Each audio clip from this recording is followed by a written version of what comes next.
लीजिए सुनिए प्रेमचंद की लिखी कहानी फातिहा। वाचन समीर गोस्वामी का है।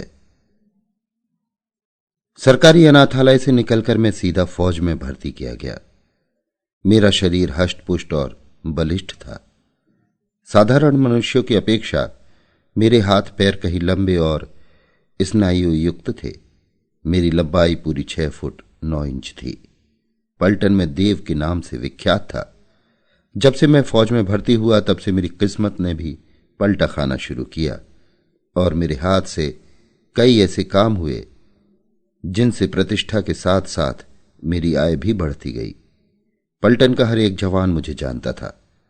मेजर सरदार हिम्मत सिंह की कृपा मेरे ऊपर बहुत थी, क्योंकि मैंने एक बार उनकी प्राण रक्षा की थी। इसके अतिरिक्त न जाने क्यों उनको देखकर मेरे हृदय में भक्ति और श्रद्धा का संचार होता। मैं यही समझता कि ये मेरे पूज्य हैं और सरदार साहब का भी व्यवहार मेरे साथ स्नेहयुक्त और मित्रतापूर्ण था। मुझे अपने माता पिता का पता नहीं है और न उनकी कोई स्मृति ही है। कभी कभी जब मैं इस प्रश्न पर विचार करने बैठता हूं तो कुछ धुंधले से दृश्य दिखाई देते हैं। बड़े बड़े पहाड़ों के बीच में रहता हुआ एक परिवार और एक स्त्री का मुख, जो शायद मेरी मां का होगा। पहाड़ी के बीच में तो मेरा पालन पोषण ही हुआ है। पेशावर से 80 मील दूर पूर्व एक ग्राम है जिसका नाम कुलाहा है। वहीं एक सरकारी अनाथालय है। इसी में मैं पाला गया। यहां से निकलकर सीधा फौज में चला गया। हिमालय की जलवायु से मेरा शरीर बना है और मैं वैसा ही दीर्घाकृति आदि बर्बर हूं जैसे कि सीमा प्रांत के रहने वाले अफरीदी, गिलजई, महसूदी आदि पहाड़ी कबीलों के लोग होते हैं। यदि उनके और मेरे जीवन में कुछ अंतर है तो वो सभ्यता का। मैं थोड़ा बहुत पढ़ लिख लेता हूं, बातचीत कर लेता हूं, अदब कायदा जानता हूं, छोटे बड़े का लिहाज कर सकता हूं, किंतु मेरी आकृति वैसी ही है जैसी कि किसी भी सरहदी पुरुष की हो सकती है। कभी कभी मेरे मन में ये इच्छा बलवती होती कि स्वच्छंद होकर पहाड़ों की सैर करूं, लेकिन जीविका का प्रश्न मेरी इच्छा को दबा देता। उस सूखे देश में खाने का कुछ भी ठिकाना नहीं था। वहां के लोग एक रोटी के लिए मनुष्य की हत्या कर डालते, एक कपड़े के लिए मुर्दे की लाश चीड़ फाड़ कर फेंक देते और एक बंदूक के लिए सरकारी फौज पर छापा मारते हैं। इसके अतिरिक्त उन जंगली जातियों का एक एक मनुष्य मुझे जानता था और मेरे खून का प्यासा था। यदि मैं उन्हें मिल जाता तो जरूर मेरा नाम निशान दुनिया से मिट जाता। न जाने कितने अफरीदियों और गिलजइयों को मैंने मारा था, कितनों को पकड़ पकड़कर सरकारी जेल खाने में भर दिया था और न मालूम कितने गांवों को जलाकर खाक कर दिया था। मैं भी बहुत सतर्क रहता और जहां तक होता एक स्थान पर हफ्ते से अधिक कभी न रहता। उस दिन मैं मेजर सरदार हिम्मत सिंह के घर की ओर जा रहा था। उस समय दिन को 2 बजे थे। आजकल छुट्टी सी थी, क्योंकि अभी हाल ही में कई गांव भस्मीभूत कर दिए गए थे और जल्दी उनकी तरफ कोई आशंका नहीं थी। हम लोग निश्चिंत होकर गप और हंसी खेल में दिन गुजारते थे। बैठे बैठे दिल घबरा गया था। सिर्फ मन बहलाने के लिए सरदार साहब के घर की ओर चला, किंतु रास्ते में एक दुर्घटना हो गई। एक बूढ़ा अफरीदी, जो अब भी एक हिंदुस्तानी जवान का सिर मरोड़ देने के लिए काफी था, एक फौजी जवान से भिड़ा हुआ था। मेरे देखते देखते उसने अपनी कमर से एक तेज छुरा निकाला और उसकी छाती में घुसेड़ दिया। उस जवान के पास एक कारतूसी बंदूक थी। बस उसी के लिए ये सब लड़ाई थी। पलक मारते मारते फौजी जवान का काम तमाम हो गया और बूढ़ा बंदूक लेकर भागा।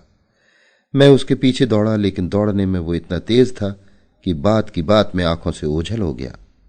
मैं भी बेतहाशा उसका पीछा कर रहा था। आखिर सरहद पर पहुंचते पहुंचते उससे 20 हाथ की दूरी पर रह गया। उसने पीछे फिरकर देखा, मैं अकेला उसका पीछा कर रहा था। उसने बंदूक का निशाना मेरी ओर साधा। मैं फौरन ही जमीन पर लेट गया और बंदूक की गोली मेरे सामने पत्थर पर लगी। उसने समझा कि मैं गोली का शिकार हो गया। वो धीरे धीरे सतर्क पदों से मेरी ओर बढ़ा। मैं सांस खींचकर लेट गया। जब वो बिल्कुल मेरे पास आ गया, शेर की तरह उछलकर मैंने उसकी गर्दन पकड़कर जमीन पर पटक दिया और छुरा निकालकर उसकी छाती में घुसेड़ दिया। अफरीदी की जीवन लीला समाप्त हो गई। इसी समय मेरी पलटन के कई लोग भी आ पहुंचे। चारों तरफ से लोग मेरी प्रशंसा करने लगे। अभी तक मैं अपने आपे में न था, लेकिन अब मेरी सुध-बुध वापस आई। न मालूम क्यों उस बुढ़े को देखकर मेरा जी घबराने लगा।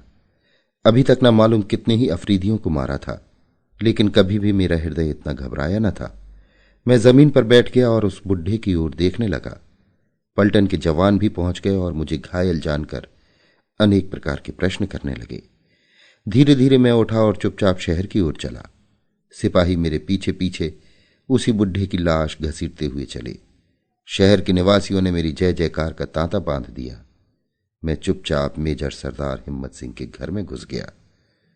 सरदार साहब उस समय अपने खास कमरे में बैठे हुए कुछ लिख रहे थे। उन्होंने मुझे देखकर पूछा, क्यों, उस अफरीदी को मारा है?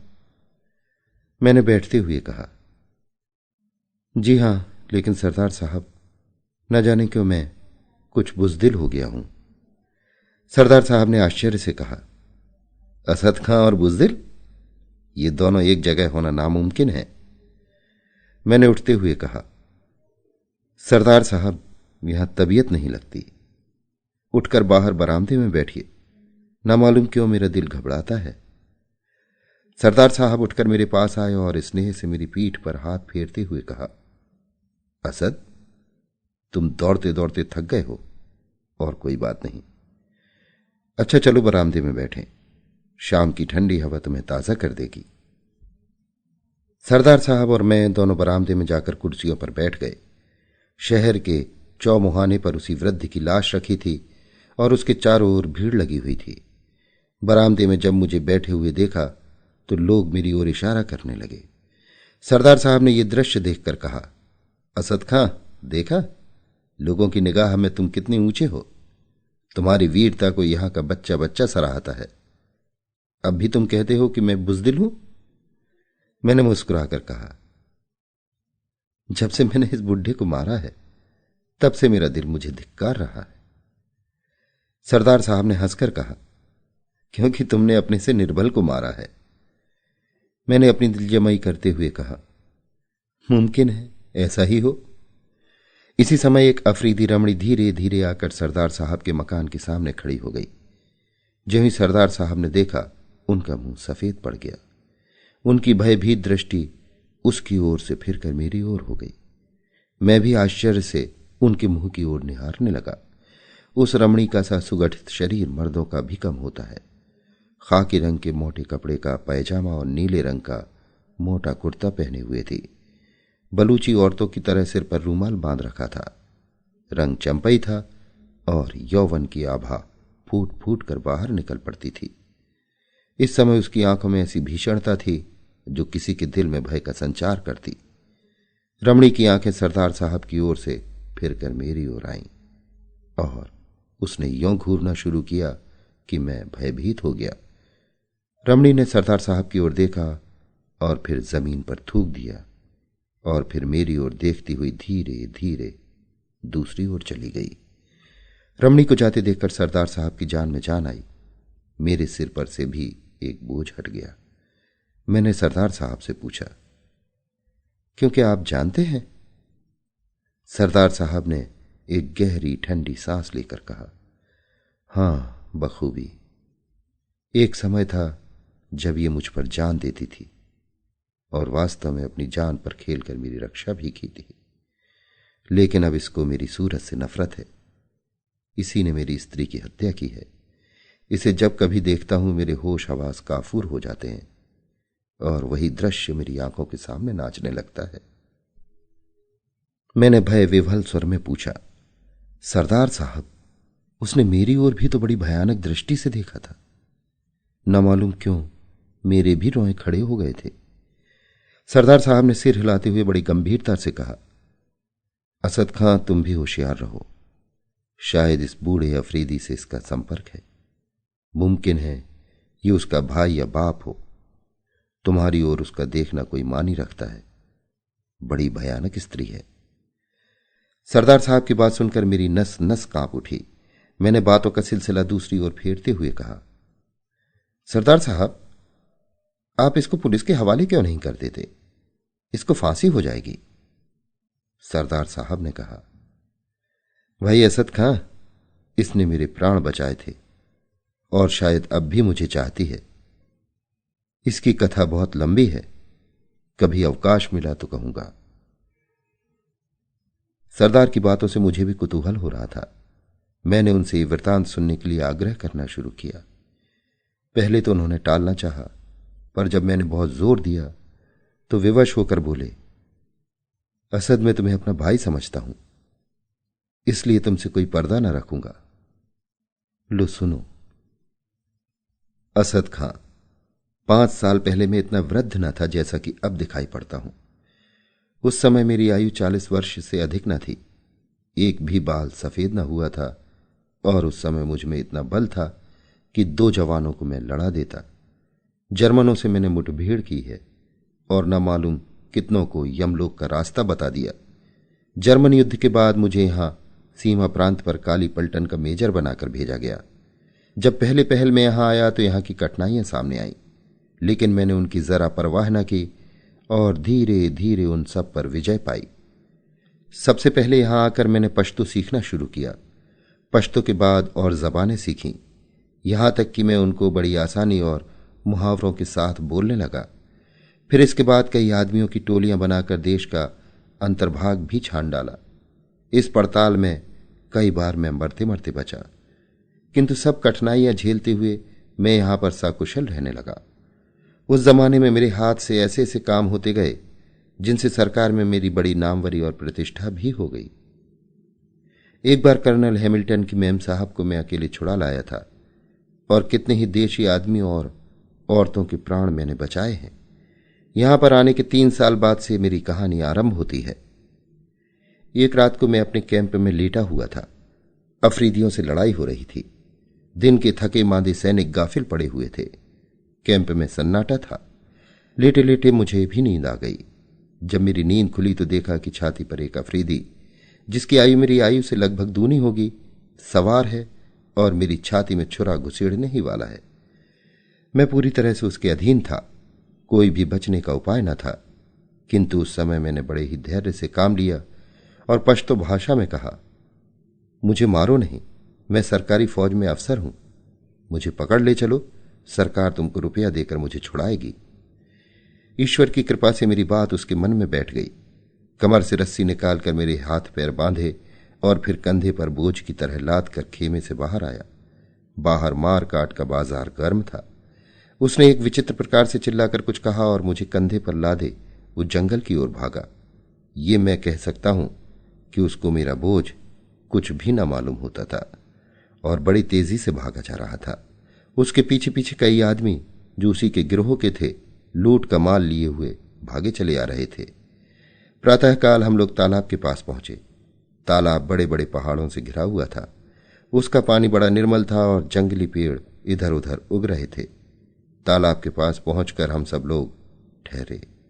बुढ़े ने, जो वास्तव में उस गिरोह का सरदार था, मुझे पत्थर पर डाल दिया। मेरी कमर में बड़ी जोर से चोट लगी। ऐसा मालूम हुआ कि कोई हड्डी टूट गई है, लेकिन ईश्वर की कृपा से हड्डी टूटी न थी।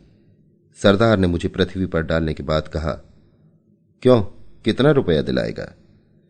मैंने अपनी वेदना दबाते हुए कहा, 500 रुपये। सरदार ने मुंह बिगाड़कर कहा, नहीं, इतना कम नहीं लेगा। 2000 से 1 पैसा भी कम मिला तो तुम्हारी जान की खैर नहीं। मैंने कुछ सोचते हुए कहा, सरकार इतना रुपया काले आदमी के लिए नहीं खर्च करेगी। सरदार ने छुरा बाहर निकालते हुए कहा, तब फिर क्यों कहा था कि सरकार इनाम देगी? ले तो फिर यहीं मर। सरदार छुरा लिए मेरी तरफ बढ़ा। मैं घबरा कर बोला, अच्छा सरदार, मैं तुमको 2000 दिलवा दूंगा। सरदार रुक गया और बड़े जोर से हंसा। उसकी हंसी की प्रतिध्वनि ने निर्जीव पहाड़ों को भी कपा दिया। मैंने मन ही मन कहा, बड़ा भयानक आदमी है। गिरोह के दूसरे आदमी अपनी अपनी लूट का माल सरदार के सामने रखने लगे। उसमें कई बंदूकें, कारतूस, रोटियां और कपड़े थे। मेरी भी तलाशी ली गई। मेरे पास एक 6 फायर का तमंचा था। तमंचा पाकर सरदार उछल पड़ा और उसे फिरा फिरा कर देखने लगा। वहीं पर उसी समय हिस्सा बांट शुरू हो गया। बराबर का हिस्सा लगा लेकिन मेरा रिवॉल्वर उसमें नहीं शामिल किया गया।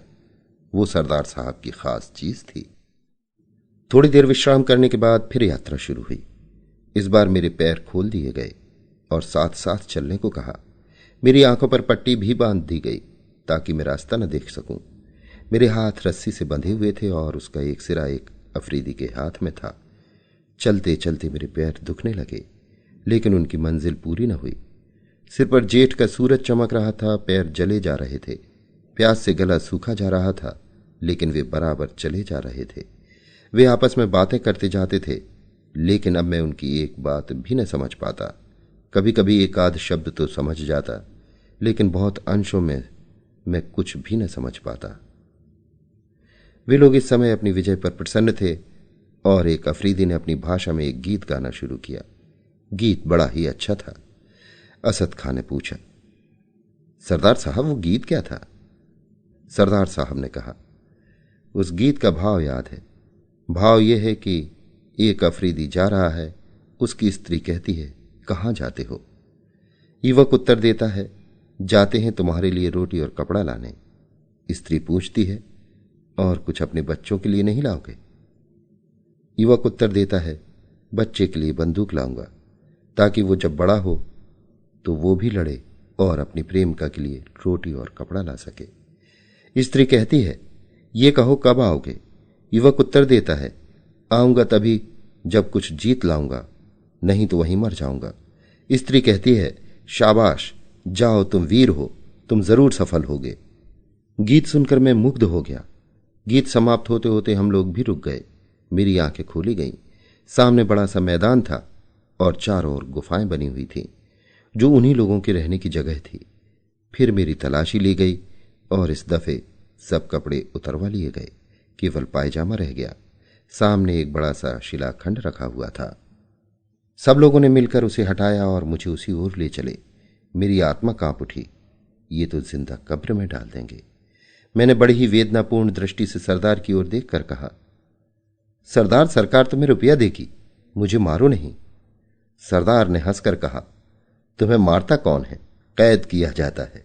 इस घर में बंद रहोगे, जब रुपया आ जाएगा छोड़ दिए जाओगे। सरदार की बात सुनकर मेरे प्राण में प्राण आए। सरदार ने मेरी पॉकेट बुक और पेंसिल सामने रखते हुए कहा, लो, इसमें लिख दो, अगर एक पैसा भी कमाया तो तुम्हारी जान की खैर नहीं। मैंने कमिश्नर साहब के नाम एक पत्र लिखकर दे दिया। उन लोगों ने मुझे उसी अंधकूप में लटका दिया और रस्सी खींच ली। सरदार साहब ने एक लंबी सांस ली और कहना शुरू किया, असद खां, जिस समय मैं उस कुएं में लटकाया जा रहा था, मेरी अंतरात्मा कांप रही थी। नीचे घटाटोप अंधकार की जगह हल्की चांदनी छाई हुई थी।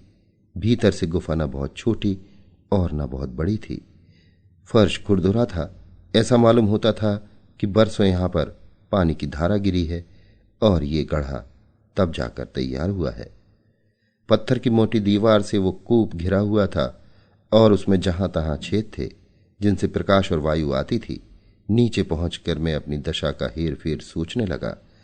दिल बहुत घबराता था। काल कोठरी की यंत्रणा भोगना भी भाग्य में विधाता ने लिख दिया था। धीरे धीरे संध्या का आगमन हुआ। उन लोगों ने अभी तक मेरी कुछ खोज खबर न ली थी। भूख से आत्मा व्याकुल हो रही थी। बार बार विधाता और अपने को कोसता। जब मनुष्य निरुपाय हो जाता है तो विधाता को कोसता है।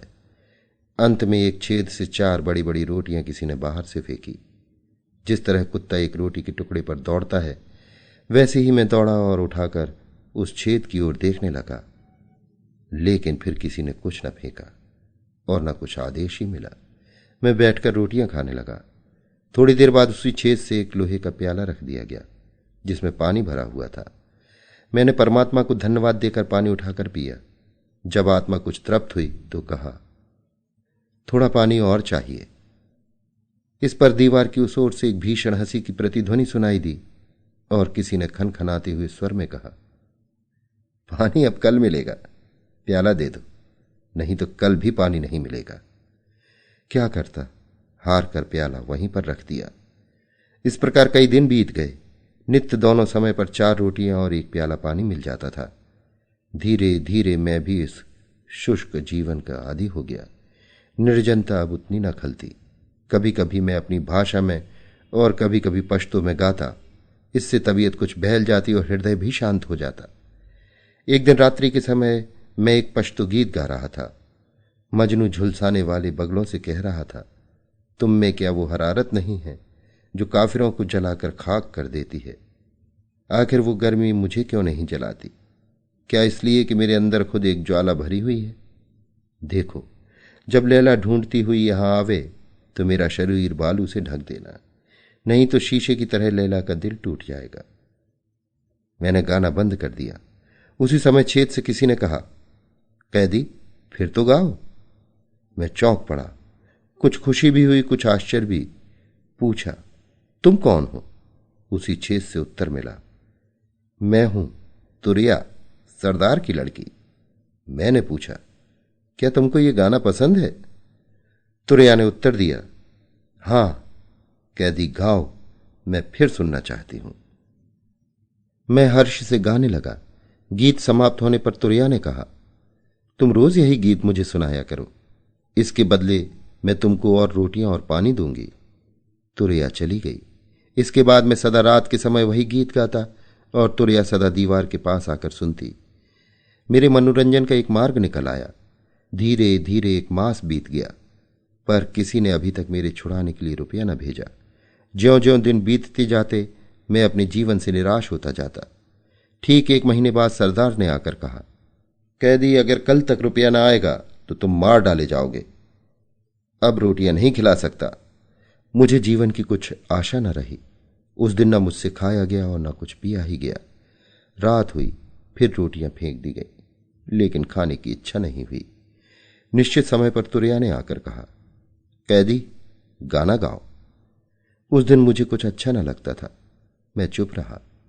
तुरिया ने फिर कहा, कैदी, क्या सो गया? मैंने बड़े ही मलिन स्वर में कहा, नहीं, आज सोकर क्या करूं? कल सोऊंगा कि फिर जागना न पड़ेगा? तुरिया ने प्रश्न किया, क्यों, क्या सरकार रुपया न भेजेगी?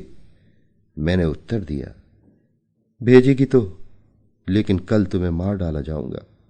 मेरे मरने के बाद रुपया आया भी तो मेरे किस काम का?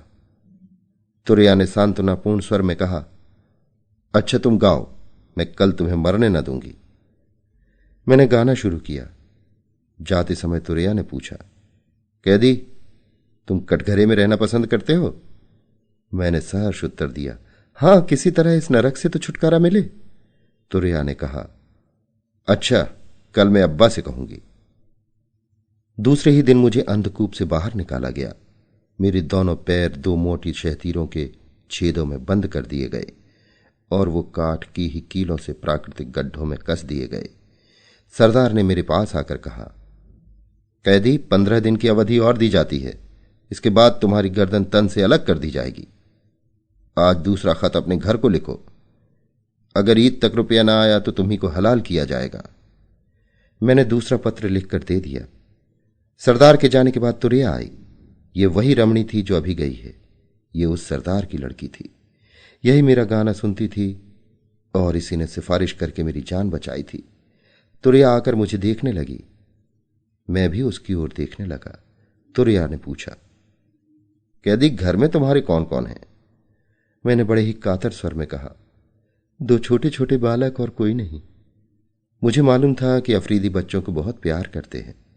तुरिया ने पूछा, उनकी मां नहीं है? मैंने केवल दया उपजाने के लिए कहा, नहीं, उनकी मां मर गई है। वे अकेले हैं। मालूम नहीं जीते हैं या मर गए, क्योंकि मेरे सिवाय उनकी देख रेख करने वाला और कोई न था। कहते कहते मेरी आंखों में आंसू भर आए। तुरिया की भी आंखें सूखी न रहीं। तुरिया ने अपना आवेग संभालते हुए कहा, तो तुम्हारे कोई नहीं है? बच्चे अकेले हैं? वे बहुत रोते होंगे? मैंने मन ही मन प्रसन्न होते हुए कहा, हां, रोते जरूर होंगे। कौन जानता है, शायद मर भी गए हों। तुरिया ने बात काट कर कहा, नहीं, अभी मरे ना होंगे। अच्छा, तुम रहते कहां हो? मैं जाकर पता लगाऊंगी। मैंने अपने घर का पता बता दिया। उसने कहा, उस जगह तो मैं कई बार हुआ ही हूं। बाजार से सौदा लेने में अक्सर जाती हूं।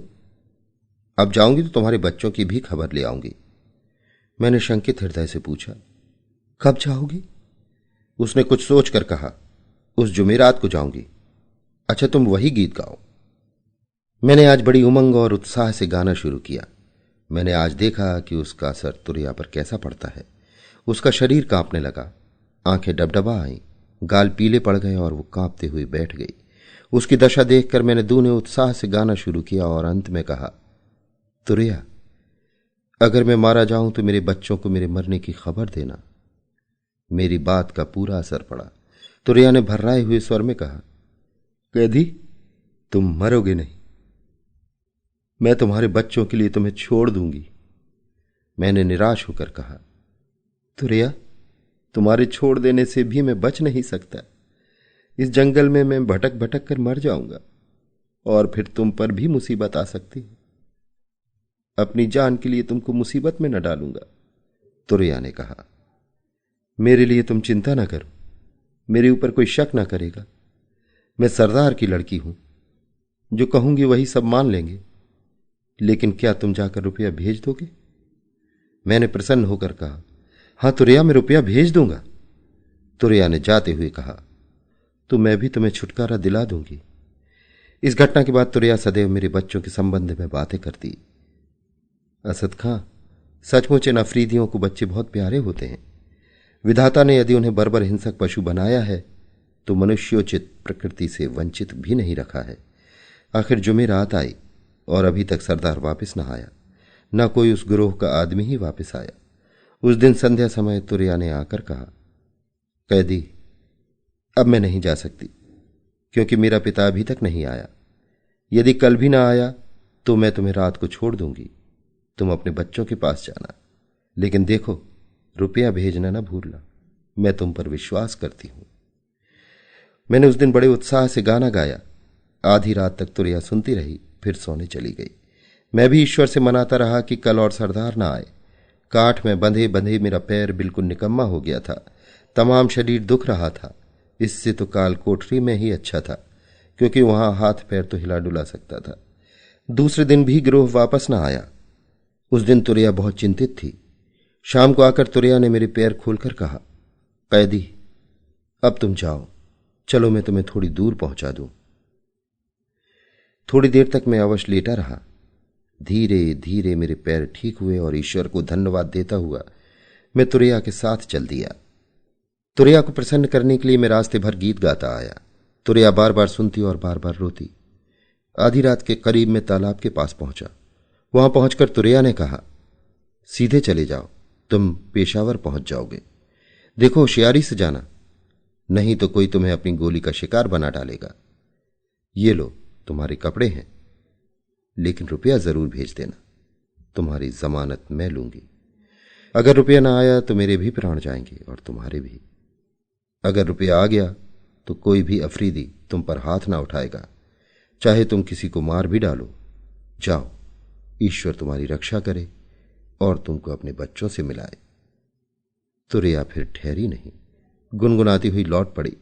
रात दोपहर बीत चुकी थी। चारों ओर भयानक निस्तब्धता छाई हुई थी। केवल वायु साए साए करती हुई बह रही थी। आकाश के बीचों बीच चंद्रमा अपनी 16 कला से चमक रहा था। तालाब के तट पर रुकना सुरक्षित न था। मैं धीरे धीरे दक्षिण की ओर बढ़ा। बार बार चारों ओर देखता जाता था। ईश्वर की कृपा से प्रातःकाल होते होते मैं पेशावर की सरहद पर पहुंच गया। सरहद पर सिपाहियों का पहरा था। मुझे देखते ही तमाम फौज में हलचल मच गई। सभी लोग मुझे मरा समझे हुए थे। जीता जागता लौटा हुआ देखकर सभी प्रसन्न हो गए। कर्नल हैमिल्टन साहब भी समाचार पाकर उसी समय मिलने आए और सब हाल पूछकर कहा, मेजर साहब, मैं आपको मरा हुआ समझता था। मेरे पास तुम्हारे 2 पत्र आए थे, लेकिन मुझे स्वप्न में भी विश्वास न हुआ कि ये तुम्हारे लिखे हुए हैं। मैं तो उन्हें जाली समझता था। ईश्वर को धन्यवाद है कि तुम जीते बचकर आ गए। मैंने कर्नल साहब को धन्यवाद दिया और मन ही मन कहा, काले आदमी का लिखा हुआ जाली था और कहीं अगर गोरा आदमी लिखता तो 2 की कौन कहे 4000 रुपया पहुंच जाता। कितने ही गांव जला दिए जाते और न जाने क्या क्या होता। मैं चुपचाप अपने घर आया। बाल बच्चों को पाकर आत्मा संतुष्ट हुई। उसी दिन एक विश्वासी अनुचर के द्वारा 2000 रुपये तुरिया के पास भेज दिया। सरदार ने एक ठंडी सांस लेकर कहा, असद खां, अभी मेरी कहानी समाप्त नहीं हुई। अभी तो दुखांत का भाग अवशेष ही है। यहां आकर मैं धीरे धीरे अपनी सब मुसीबतें भूल गया, लेकिन तुरैया को न भूल सका। तुरैया की कृपा से ही मैं अपनी स्त्री और बच्चों से मिल पाया था। यही नहीं, जीवन भी पाया था। फिर भला मैं उसे कैसे भूल जाता। महीनों और सालों बीत गए। मैंने तुरैया को और न उसके बाप को ही देखा। तुरैया ने आने के लिए कहा भी, लेकिन वो आई नहीं। वहां से आकर मैंने अपनी स्त्री को उसके मायके भेज दिया था, क्योंकि ख्याल था कि शायद तुरैया आए तो फिर मैं झूठा बनूंगा। लेकिन जब 3 साल बीत गए और तुरैया न आई तो मैं निश्चिंत हो गया और स्त्री को मायके से बुला लिया। हम लोग सुखपूर्वक दिन काट रहे थे कि अचानक फिर दुर्दशा की घड़ी आई। एक दिन संध्या के समय इसी बरामदे में बैठा हुआ अपनी स्त्री से बातें कर रहा था कि किसी ने बाहर का दरवाजा खटखटाया। नौकर ने दरवाजा खोल दिया और बेधड़क जीना चढ़ती हुई एक काबली औरत ऊपर चली आई। उसने बरामदे में आकर विशुद्ध पश्तो भाषा में पूछा, सरदार साहब कहाँ हैं?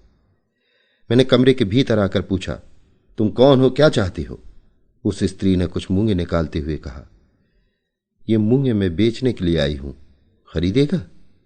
यह कहकर उसने बड़े बड़े मूंगे निकालकर मेज पर रख दिए। मेरी स्त्री भी मेरे कमरे के भीतर आई थी। वो मूंगे उठाकर देखने लगी। उसी काबली स्त्री ने पूछा, सरदार साहब ये कौन है आपकी? मैंने उत्तर दिया, मेरी स्त्री है, और कौन है? काबली स्त्री ने कहा, आपकी स्त्री तो मर चुकी है, क्या आपने दूसरा विवाह किया है? मैंने रोषपूर्ण स्वर में कहा, चुप बेवकूफ कहेंगी, तू मर गई होगी। मेरी स्त्री पश्तो नहीं जानती थी। वो तन्मय होकर मूंगे देख रही थी, किंतु मेरी बात सुनकर ना मालूम क्यों काबली औरत की आंखें चमकने लगी। उसने बड़े ही तीव्र स्वर में कहा, हां, बेवकूफ न होती तो तुम्हें छोड़ कैसे देती? दो जखी पिल्ले, मुझसे झूठ बोला। ले, अगर तेरी स्त्री न मरी थी तो अब मर गई। कहते कहते शेरनी की तरह लपक कर उसने एक तेज छुरा मेरी स्त्री की छाती में घुसेड़ दिया। मैं उसे रोकने के लिए आगे बढ़ा, लेकिन वो कूद कर आंगन में चली गई और बोली, अब पहचान ले, मैं तुरैया हूं। मैं आज तेरे घर में रहने के लिए आई थी। मैं तुझसे विवाह करती और तेरी होकर रहती। तेरे लिए मैंने बाप, घर सब कुछ छोड़ दिया था, लेकिन तू झूठा है, मक्कार है। तू अब अपनी बीवी के नाम को रो, मैं आज से तेरे नाम को रोऊंगी। ये कहकर वो तेजी से नीचे चली गई। अब मैं अपनी स्त्री के पास पहुंचा। छुरा ठीक हृदय में लगा था। एक ही वार ने उसका काम तमाम कर दिया था। डॉक्टर बुलवाया, लेकिन वो मर चुकी थी। कहते कहते सरदार साहब की आंखों में आंसू भर आए। उन्होंने अपनी भीगी हुई आंखों को पोंछकर कहा, असद खां, मुझे स्वप्न में भी अनुमान न था कि तुरैया इतनी पिशाच हृदय हो सकेगी। अगर मैं पहले उसे पहचान लेता तो ये आफत ना आने पाती, लेकिन कमरे में अंधकार था और इसके अतिरिक्त मैं उसकी ओर से निराश हो चुका था। तब से फिर कभी तुरैया नहीं आई। अब जब कभी मुझे देखती है तो मेरी ओर देखकर नागिन की भांति फुफकारती हुई चली जाती है। इसे देखकर मेरा हृदय कांपने लगता है और मैं अवश हो जाता हूं। कई बार कोशिश की मैं इसे पकड़वा दूं, लेकिन उसे देखकर मैं बिल्कुल निकम्मा हो जाता हूं। हाथ पैर बेकाबू हो जाते हैं। मेरी सारी वीरता हवा हो जाती है। यही नहीं, तुरैया का मुंह अब भी मेरे ऊपर है। मेरे बच्चों को हमेशा वो कोई ना कोई बहुमूल्य चीज दे जाती है। जिस दिन बच्चे उसे नहीं मिलते, दरवाजे के भीतर फेंक जाती है। उनमें एक कागज का टुकड़ा बंधा होता है, जिसमें लिखा रहता है, सरदार साहब के बच्चों के लिए। मैं अभी तक इस स्त्री को नहीं समझ पाया। जितना ही समझने का यत्न करता हूं, उतनी ही याद कठिन होती जाती है। नहीं समझ में आता है कि ये मानवी है या राक्षसी। इसी समय सरदार साहब के लड़के ने आकर कहा, देखिए, वही औरत ये सोने की तावीज दे गई है। सरदार ने मेरी ओर देखकर कहा, देखा असद खां, मैं तुमसे कहता ना था। देखो, आज भी ये तावीज दे गई। ना मालूम कितने ही तावीज और कितनी ही दूसरी चीजें अर्जुन और निहाल को दे गई होगी। कहता हूं कि तुरैया बड़ी ही विचित्र स्त्री है। सरदार साहब से विदा होकर मैं घर चला। चौरास्ते से बुढ़े की लाश हटा दी गई थी, पर वहां पहुंचकर मेरे रोए खड़े हो गए। मैं आप ही आप 1 मिनट वहां खड़ा हो गया। सहसा पीछे देखा। छाया की भांति एक स्त्री मेरे पीछे पीछे चली आ रही थी। मुझे खड़ा देखकर वो स्त्री रुक गई और एक दुकान में कुछ खरीदने लगी। मैंने अपने हृदय से प्रश्न किया, क्या वो तुरैया है? हृदय ने उत्तर दिया, हां, शायद वही है। तुरैया मेरा पीछा क्यों कर रही है? ये सोचता हुआ मैं घर पहुंचा और खाना खाकर लेटा। पर आज की घटनाओं का मुझ पर ऐसा असर पड़ा था कि किसी तरह भी नींद ना आती थी। जितना ही मैं सोने का यत्न करता उतनी ही नींद मुझसे दूर भागती। फौजी घड़ियाल ने 12 बजाए, 1 बजाए, 2 बजाए, लेकिन मुझे नींद न थी। मैं करवटें बदलता हुआ सोने का उपक्रम कर रहा था। इसी उधेड़बुन में कब नींद ने मुझे धर दबाया, मुझे जरा भी याद नहीं। यद्यपि मैं सो रहा था, लेकिन मेरा ज्ञान जाग रहा था। मुझे ऐसा मालूम हुआ कि कोई स्त्री, जिसकी आकृति तुरैया से बहुत कुछ मिलती थी, लेकिन उससे कहीं अधिक भयावनी थी, दीवार फोड़कर भीतर घुस आई है। उसके हाथ में एक तेज छुरा है जो लालटेन के प्रकाश में चमक रहा है। वो दबे पांव सतर्क नेत्रों से ताकती हुई धीरे धीरे मेरी ओर बढ़ रही है। मैं उसे देखकर उठना चाहता हूं, लेकिन हाथ पैर काबू में नहीं है, मानो उनमें जान है ही नहीं। वो स्त्री मेरे पास पहुंच गई, थोड़ी देर तक मेरी ओर देखा और फिर अपने छुरे वाले हाथ को ऊपर उठाया। मैं चिल्लाने का उपक्रम करने लगा, लेकिन मेरी घिघी बंद गई, शब्द कंठ से फूटा ही नहीं। उसने मेरे दोनों हाथों को अपने घुटने के नीचे दबाया और मेरी छाती पर सवार हो गई। मैं छटपटाने लगा और मेरी आंखें खुल गईं। सचमुच एक काबली औरत मेरी छाती पर सवार थी। उसके हाथ में छुरा था और वो छुरा मारना ही चाहती थी। मैंने कहा, कौन, तुरैया? ये वास्तव में तुरैया ही थी। उसने मुझे बलपूर्वक दबाते हुए कहा, हां, मैं तुरैया ही हूं। आज तूने मेरे बाप का खून किया है, उसके बदले में तेरी जान जाएगी। ये कहकर उसने अपना छुरा ऊपर उठाया। इस समय मेरे सामने जीवन और मरण का प्रश्न था। जीवन की लालसा ने मुझ में साहस का संचार किया। मैं मरने के लिए तैयार न था। मेरे अरमान और उमंगें अब भी बाकी थी। मैंने बलपूर्वक अपना दाहिना हाथ छुड़ाने का प्रयत्न किया और एक ही झटके में मेरा हाथ छूट गया। मैंने अपनी पूरी ताकत से तुरैया का छुरा वाला हाथ पकड़ लिया। ना मालूम क्यों तुरैया ने कुछ भी विरोध न किया। वो मेरे हाथ को देखती हुई मेरी छाती से उतर आई। उसकी आंखें पथराई हुई थी और वो एकटक मेरे हाथ की ओर देख रही थी। मैंने हंसकर कहा, तुरैया, अब तो पासा पलट गया। अब तेरे मरने की पारी है। तेरे बाप को मारा और अब तुझे भी मारता हूं। तुरैया अब भी एकटक मेरे हाथ की ओर देख रही थी। उसने कुछ भी उत्तर न दिया। मैंने उसे झंझोड़ते हुए कहा, बोलती क्यों नहीं? अब तो तेरी जान मेरी मुट्ठी में है। तुरैया का मोह टूटा। उसने बड़े गंभीर और दृढ़ कंठ से कहा, तू मेरा भाई है, तूने अपने बाप को मारा है आज। तुरैया की बात सुनकर उस अफसर पर भी हंसी आ गई। मैंने हंसते हुए कहा, अफरीदी मक्कार भी होते हैं, यह आज ही मुझे मालूम हुआ। तुरैया ने शांत स्वर में कहा, तू मेरा खोया हुआ बड़ा भाई नाजिर है।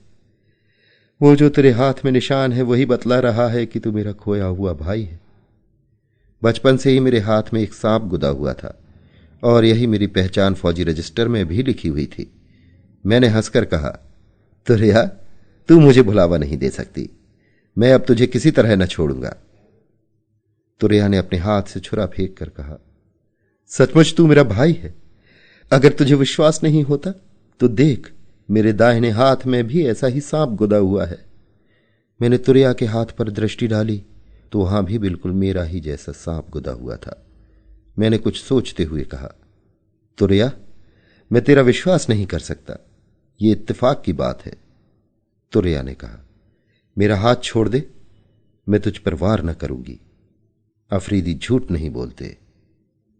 मैंने उसका हाथ छोड़ दिया। वो पृथ्वी पर बैठ गई और मेरी ओर देखने लगी। थोड़ी देर बाद उसने कहा, अच्छा, तुझे अपने मां बाप का पता है? मैंने सिर हिलाकर उत्तर दिया, नहीं, मैं सरकारी अनाथालय में पाला गया हूं। मेरी बात सुनकर तुरैया उठ खड़ी हुई और बोली, तब तू मेरा खोया हुआ बड़ा भाई नाजिर ही है। मेरे पैदा होने के 1 साल पहले तू खोया था। मेरे मां बाप तब सरकारी फौज पर छापा डालने के लिए आए थे और तू भी साथ था।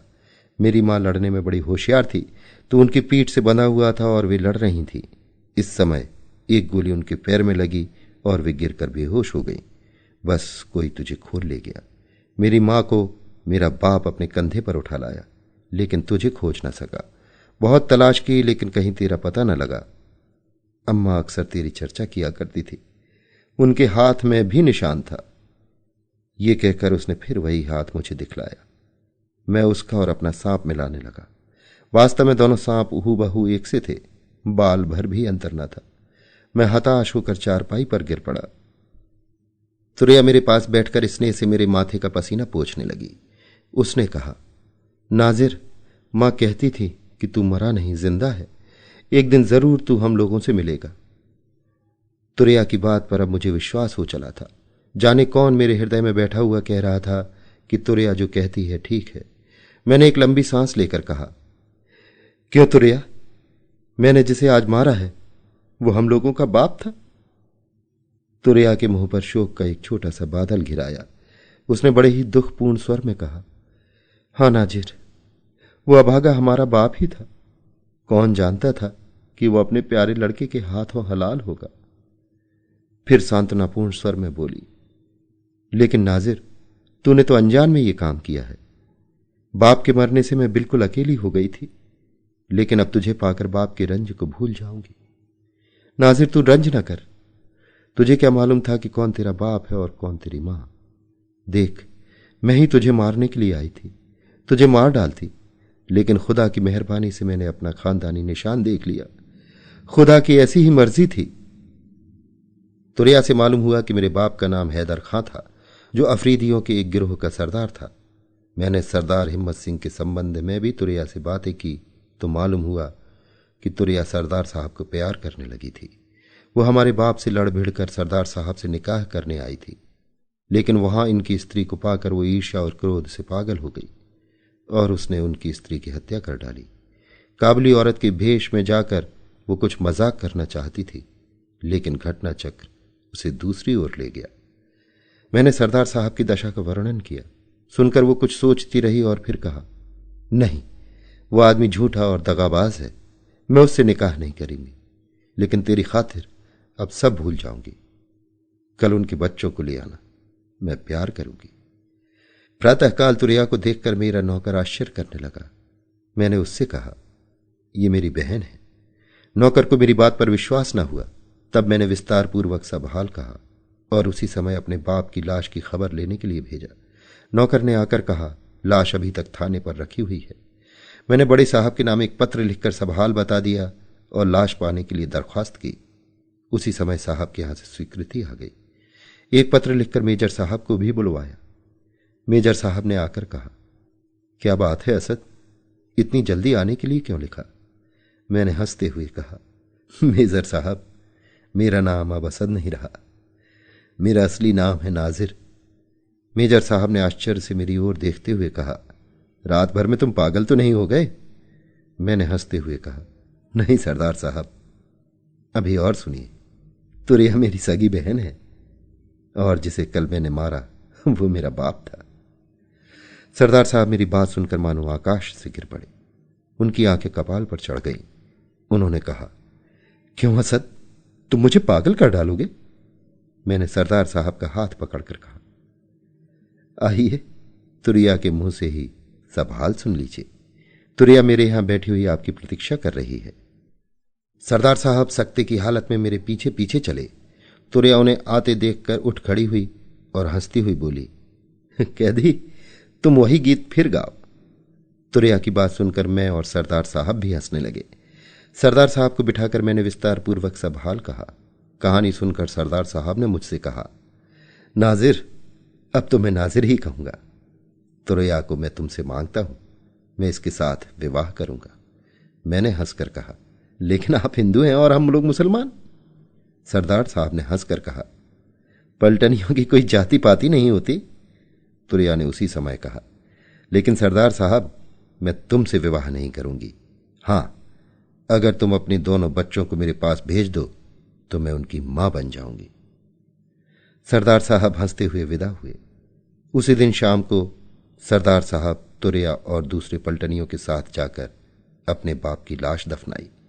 सूरज डूब रहा था, धीरे धीरे अंधेरा हो रहा था और हम दोनों, तुरैया और मैं, अपने बाप की कब्र पर फातिहा पढ़ रहे थे। अभी आप सुन रहे थे प्रेमचंद की लिखी कहानी फातिहा। वाचन समीर गोस्वामी का था।